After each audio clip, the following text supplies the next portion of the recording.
Hey, I'm Rachel. And I'm Amanda. I'm Hannah. And I'm Kathleen. And this is the federal election edition of Beyond a Ballot, powered by DoorDash.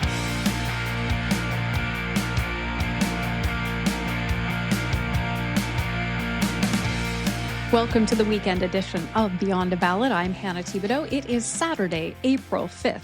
Now, yesterday, we dove into candidates getting dropped from the ballot. For campaigns, it's a nightmare. It throws them off message and into damage control. So today, we're going to have a little bit of fun. What's your favorite campaign blunder that lives rent-free in your head?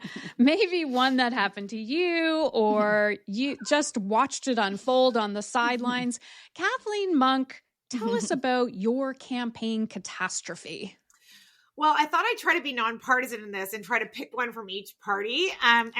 You chose a theme of trains, planes, and automobiles. There was a 2014 campaign in Ontario. Tim Hudak was the progressive conservative leader at the time, and he thought he'd do a tour event on the TTC. Makes sense, right? Lots of commuters, people using the subway, investments, but tour planning is really, really important. We've talked about this on the show before, how critical it is to campaigns. And Hudak's team did not get permission from the TTC. So they got booted off the platform with the cameras, with the reporters. All of the subway commuters were angry and delayed because the trains were delayed. So it was just a disaster whatsoever. But that is not my only transport story. No, I have another one. As I said, trains, planes, and automobiles. Planes. This was the best. 2008, Stéphane Dion.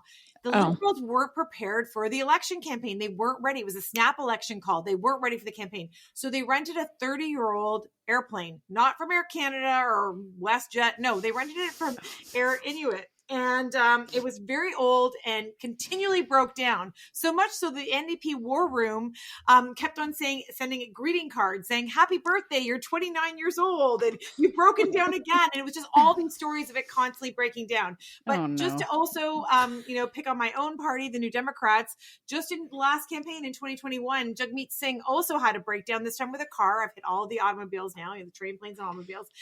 He was trying to actually do a poutine truck. He was like serving Punjabi poutine in Montreal, and it got a flat tire. And so the thing is that when your plane, train, or automobile, whatever, breaks down, people often use the visual of the broken poutine truck with the flat tire, or the airplane that can't get off the tarmac, or being rushed out of the TTC as basically a narrative, as a visual for your campaign. So they all turned out to be horrible blunders. And I can also tell you 25,000 more, but I'll let everyone else have it. Rachel, jump in there. Oh, I don't know. I was just racking my brain for Rob Ford and all the things that we did on that campaign. I'm sure I've got a few stories in there somewhere. The crack? Well, that was post-campaign. Anyways, mine, I have a couple of them. One is, do we all remember the peeing guy in 2015, Jerry Bance? Yes. He was a conservative candidate, and there was this video that came out of him peeing in a cup while he was working at one of his clients' homes. That's when we started thinking about this topic, that's exactly what popped in my head, because that visual was so strong. How many times do we see that video play in 2015? And then, of course, and I've talked about this on the show before, the biggest gaffe that I always remember is Danielle Smith, leader of the Wild Rose.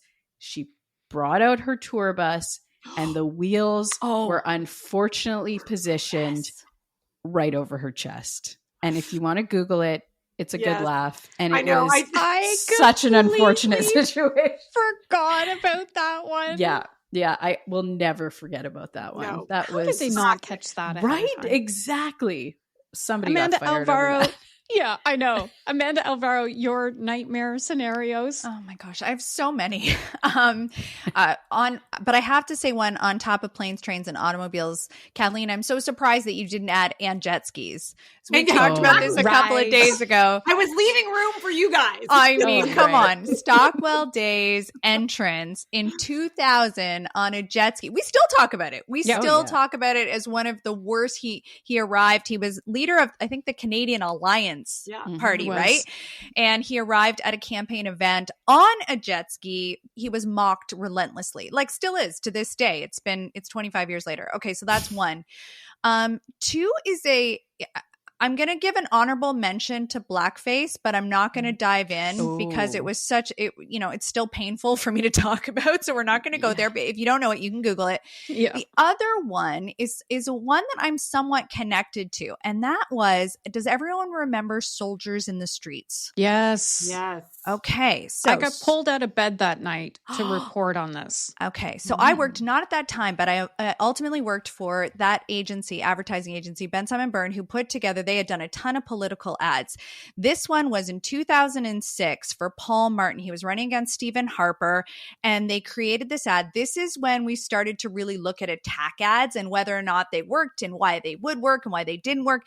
They did one which was Soldiers in the Streets, and it said Stephen Harper actually announced today that he wants to increase military presence in our cities. Canadian cities, soldiers with guns in our cities, in Canada. And it was kind of this like ominous tone. It was this black and white footage, and people pounced all over it because it was so ridiculous. It was tone deaf. It went too far. Canadian soldiers were in an uproar, and it put a complete damper on this entire campaign. So that's one where the campaign team or the comms team, failed, didn't read the room, put out an ad that wasn't well received. Can I do one? Yes, yeah, because I want to show you the picture and see if you all remember this. And I'm showing Gilles Duceppe. Oh, yeah. Do you remember that? How unfortunate that was? And it played everywhere. Gilles Duceppe was wearing a hairnet, I think it was. It doesn't even look like a hairnet. But that played over and over for him during that election campaign. I just wanted to jump in with one quick one because I thought of this. How do you bounce back from things like this, Kathleen? Well, it's interesting in the case of the ads, like just to build on what Amanda said about ads and how ads can be blunders, because we're really talking about how a campaign itself has made a strategic error, right? When they failed to book the right plane or book permissions at the TTC or make sure there was air in the tires of the poutine truck. Well, in terms of ads, they can also backfire. Certainly the Guns in Our Street one that Amanda mentioned, but there's also been so many others. Like in the 1993 campaign with Chrétien, the Conservative Party at the time launched an attack ad against Chrétien, which was attacking his facial disfigurement, which is a result of Bell's palsy. And so he had slight paralysis in one side of his face. He was a bit of a droopy mouth. So they actually accentuated that, played that up and says, is this the face of a prime minister? And that backfired, but the Liberal campaign used it at the time in 1993 as a strength. And there's another great example of what I call political jiu-jitsu or campaign ad jiu-jitsu, where you use an attack and you use the momentum of the attack and you push it back on your opponent. And that was Justin Trudeau in 2015. Do you all remember those ads? Yes. He's got nice hair, though. It was a room of HR folks pretending they were doing an interview with Justin Trudeau. They had a file folder with his resume, and they were basically trying to criticize Justin Trudeau as being a lightweight. Well, in many ways, that whole campaign and that ad that they rolled out, they spent millions of dollars playing that ad in the pre-writ and writ period. It actually backfired because it lowered expectations so much for Mr. Trudeau that actually, him just showing up, being competent, showing that he could deliver in the moment, actually won him a lot of support from Canadians from coast to coast. Rachel, what's a golden rule for fixing a blunder? Well, I don't know if there is a golden rule because there's such a broad spectrum of blunders, like Kathleen pointed out. I think for something where it's the campaign that is the issue. So Tim Hudak, Danielle Smith and her bus, you just kind of get through it. If you're in the middle of a campaign, politics in general is like a day could be a lifetime. But when you're campaigning, if you sit there and try and harp on those issues, you're gonna lose the day. And so campaigns are expensive, days are expensive. You just keep rolling and hope that the media rolls with you and doesn't keep replaying the video.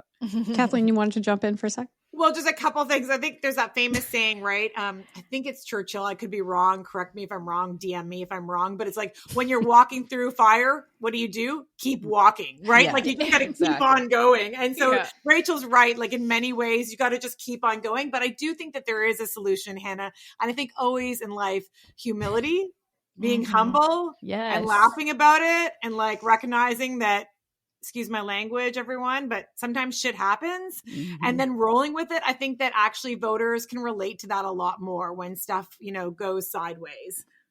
Amanda, final word to you. What's your golden rule? What do you tell candidates when something like this, a flub happens? Well, I agree. I think it's some of that, but I do think the environment, is indicative of how well an audience will receive, remember, or let go of what happens. And there's lots of examples of just one sentence. Remember Kim Campbell in 93, she said remember the famous line, elections are no place to discuss serious issues. It was one offhanded comment. It's not to say that she couldn't have recovered from that, but that was when the party was absolutely decimated. They went down to 2 seats, and that's not the reason it was decimated. But I do think when you're in a vulnerable state, when the country feels a particular way about you, they're less likely to forgive those issues. Even when, it's an offhanded comment, it wasn't intentional. I think that they just don't have an appetite for forgiveness. So that matters too.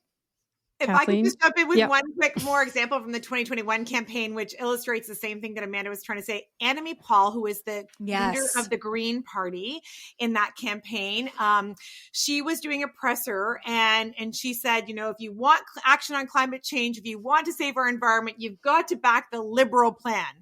Rewind tape. Remember, she was the Green Party leader. And it was a total gaffe. Like that's really the definition of a campaign blunder, a campaign gaffe. She misspoke and she came out and she tried to backwalk it, but she kind of did it with humility and humor. She's like, listen, I'm tired. This is what happens on day whatever without sleep. I mean, it's still kind of unforgivable because you actually named your opponent, but it, you can see when through the exhaustion of campaigns and, politics is life shortening work, right? And so it's really hard, and but that was really a big gaffe. Okay, had a lot of fun today. Enjoyed all of your stories. Monday, though, is candidate nomination deadline. So if they flub big time, after that, there's no swapping anyone out. Thanks for tuning in. Here's hoping your next campaign only goes viral on purpose. Thanks for listening. Thank you for listening. New episodes come out daily, and you can find Beyond a Ballot on Instagram and wherever you find your podcasts. A huge thank you to our title sponsor, DoorDash, and sponsors Equal Voice, Page, and Canada Powered by Women for making this election special possible. Speak to you tomorrow.